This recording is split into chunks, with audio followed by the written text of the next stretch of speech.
मध्य प्रदेश सरकार ने कोरोना काल के मद्देनजर प्रॉपर्टी टैक्स, पानी के बिल और नगरीय निकायों की प्रॉपर्टी के किराए में बड़ी राहत दी है। नगरीय प्रशासन मंत्री भूपेंद्र सिंह के ऐलान के बाद नगरीय विकास और आवास विभाग ने आदेश जारी किए हैं। नए आदेश के मुताबिक प्रॉपर्टी टैक्स में 50,000 रुपए तक ही बकायेदारी के मामलों में सरचार्ज पूरी तरह खत्म कर दिया गया है। अगर बकाया 50,000 से 1 लाख रुपए तक है तो आधा सरचार्ज लिया जाएगा, जबकि बकाया की रकम 1 लाख से ज्यादा है तो उस पर 25% का सरचार्ज माफ होगा। और इसी तरह नगरीय निकायों के किराए पर दी गई प्रॉपर्टी पर 20,000 रुपए तक किराया पूरी तरह माफ कर दिया गया है। 20,000 से 50,000 तक के बकाया पर 50% की छूट दी गई है।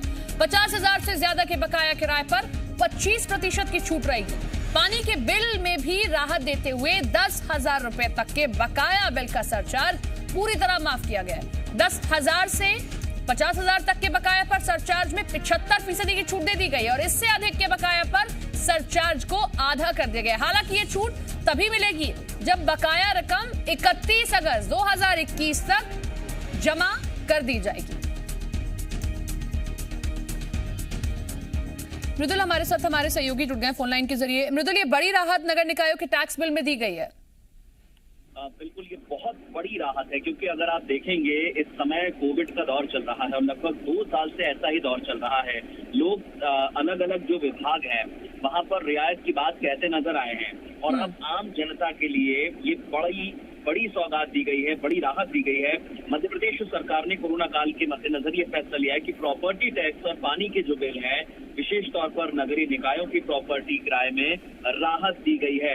एक जानकारी दर्शकों को बहुत महत्वपूर्ण हम देने वाले हैं क्योंकि जो 50,000 रुपए तक की बकायेदारी है उसके मामले में सरचार्ज पूरी तरह से खत्म कर दिया है। इसी के साथ अगर ये बकाया राशि 1 लाख रुपए तक की होगी सपना, तो सिर्फ और सिर्फ 50% केवल आधा सरचार्ज लिया जाएगा। लेकिन अगर यही राशि 1 लाख से ज्यादा हो जाएगी तो फिर 25% सरचार्ज लिया जाएगा।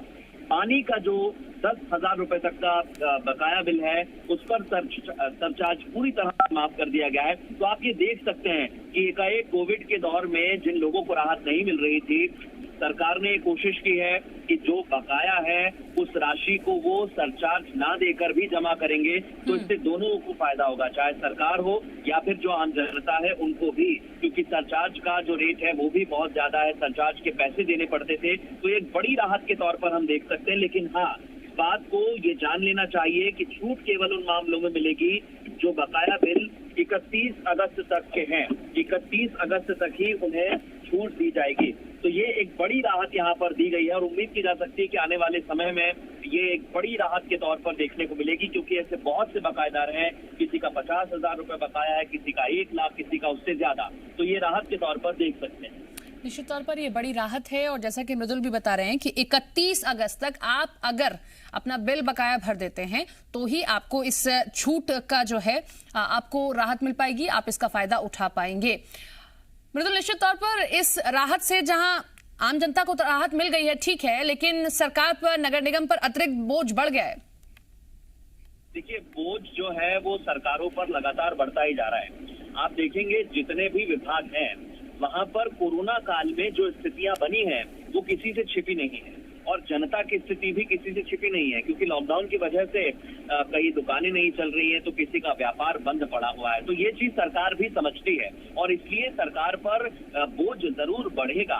लेकिन जैसा मध्य प्रदेश सरकार ने कहा है कि लोगों को राहत देने के लिए सरकार हमेशा प्रयास करती रहेगी और उम्मीद यही की जा रही है, क्योंकि जो चक्का है वो ऐसे ही घूमता है। यहाँ राहत मिलेगी तो उम्मीद ये की जा सकती है कि आने वाले समय में क्योंकि अगर सभी को मुनाफा होगा, सभी की जो व्यापार है वो चल पड़ेंगे, तो आने वाले समय में फिर सरकार अलग तरीके से इसको व्यवस्था सुनिश्चित करने की बात कहेगी। लेकिन अभी राहत के तौर पर इस फैसले को हम देख सकते हैं, बोझ जरूर पड़ेगा लेकिन सरकार उसका वहन करने के लिए तैयारी कर रही है।